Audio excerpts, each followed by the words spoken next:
EMP. That's another kill.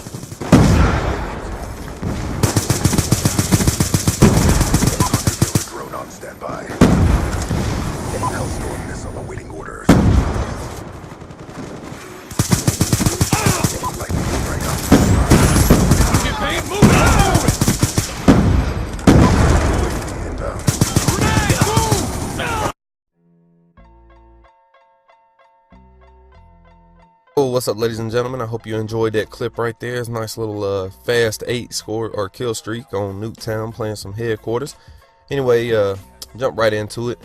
Talking about what would make Call of Duty perfect for me. This is part 2 in the series, and what goes right along with weapons, well, that would be weapon attachments. Now, let me start this off by saying that I don't believe that you should have a perk's primary role being to counter a weapon attachment. I understand it, doesn't mean I have to like it. And the second thing, start us off, I don't believe there should be any weapon attachments that actually affect the effective range of a weapon. Now, ooh, look at that dude. That dude was terrible. But now, let me just jump off right in the middle. I'm gonna list the attachments in Black Ops 2 that I would like to see removed. Going forward, I don't want to see them return. Start off with the target finder. I think that's pretty much a self-explanatory one. Don't really care for it.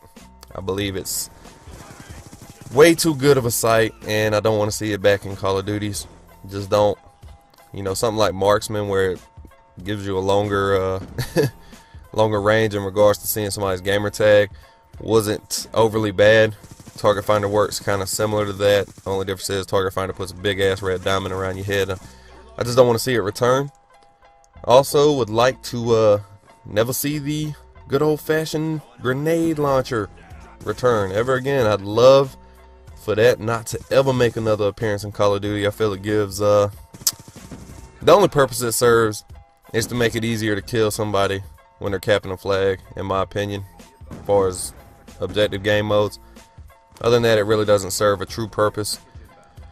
And I know this one's going to be a little bit of a touchy subject, but I would like to see the long barrel removed. I would like to never see it return ever once again, because it affects the actual range of the weapon, and I don't like that.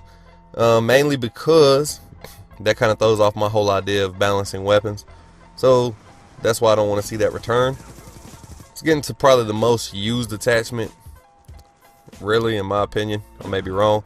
Let's get into the suppressor. Suppressor right now, current form, it basically affects the effective range drop off. It causes the range to drop off of the weapon. Instead of it doing that, I would actually prefer to see it just affect the damage. I would like it to see the suppressor reduce the damage of the gun, because there should be a price to pay for you having stealth. So if it's a 4-hit kill within its, a 3-hit kill within its effective range, I'd like to see it become a 4-hit kill. Just add where it takes one more bullet. That way you are at a slight disadvantage for using that over somebody that's using an unsuppressed weapon. And I think that would pretty much kind of balance that out for me. That would make it perfect for me. Instead of affecting the range, just make it where at any range it just requires one more bullet to kill. The red dot sight. Red dot sight, ACOG sight, any of them like that. The hybrid sight. I don't want any of them to actually affect range. I'm cool with them affecting accuracy, but I would like to see it where it's essentially just something kind of like a little, for people who don't like the iron sights, so basically for people, an own personal preference type attachment. I don't really think it should give you any benefit to using it over not using it, mainly because it's, just for me, I think it's just, like I said, be for people who don't want to use iron sights. Quick draw handle. I prefer quick draw to be a perk, believe it or not, and I'll get more into detail. And I transitioned right there because I played like a chump. But I would like to see quick draw evolve back into a perk like it was in Modern Warfare 3. Only make it more useful because Scavenger can replenish your grenades and stuff or whatever if you go back to pro perks, but that's a whole different topic. I just don't like it being an attachment because damn near everybody's going to use that on most assault rifles. You're kind of forced to, in all honesty. Fast mags, once again, fast mags is another thing I'd like to see taken back to being a perk. I'd like to see the return of sleight of hand. Not really a whole lot to say there.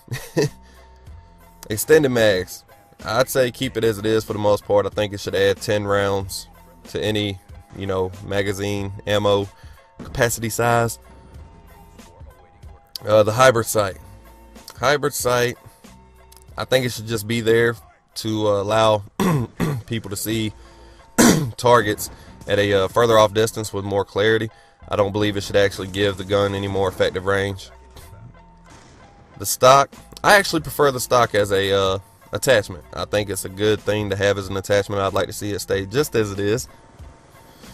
MMS scanner, this is another one that's kind of touchy. I don't really believe anybody has major complaints with the MMS scanner, except for maybe some hardcore campers or something, but MMS scanner serves a purpose without really being OP like the target finder is, so I'm cool with seeing it stay as it is. Grip, I would like to see grip work similar to how the kick proficiency worked within Modern Warfare 3.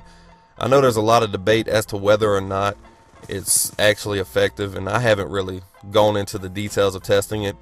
If it already works like it does in Modern Warfare 3's, kick proficiency, then I'm cool, just leave it the way it is, because I do believe there should be something in the game to help recoil on some of the guns with higher recoil.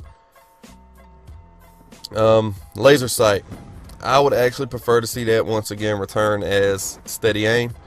Main reason being, with a laser sight, makes it a little bit easier to hip fire because you actually have like a guideline as to where to aim, whereas before all you had was the reticle on the gun that you could just kind of aim toward them. So I'd like to see that. The dual band scope, haven't really played with it, but from what I have seen, it looks no different than the thermal scopes. Instead of you glowing white, you glow orange. I'd probably prefer it if you glowed, if the glow was white once again. But I don't really have an issue with it necessarily. Mainly because thermal sights need to be in the game. I think they do serve a purpose as far as tactical usage, especially if used with smoke. So I'd like to see that stay in there. And then really the last one, or the last two here, full metal jacket. Not a whole lot to say, just keep it just like it is. No issues whatsoever with it. Now, the big one, select fire. I would like to see that select fire is only available on weapons that are full auto. So as opposed to making a semi-auto or a burst weapon into a full auto weapon, I'd like to see it where you can only make a full auto weapon into a burst weapon for those who they struggle with the whole burst firing concept, and I'm one of them. Mainly because with the semi-auto weapons and the weapons, burst weapons, they're designed to be precision weapons with more power, so making them full auto kind of unbalances the weapon. Now what they did with the nerf on the SMR and the FAL, if they wanted to continue to do that going forward, where in full auto mode it just requires another bullet to kill, then I'd be cool with that, because that balances it out. Really, that's about it. Don't really have a whole lot more to say on this. We might touch on it a little bit more as we get further along in the series. Video is pretty much about to end. I'm about to die. I hope you enjoyed it. Final score was like 55-6 against a bunch of idiots. Thank you for watching.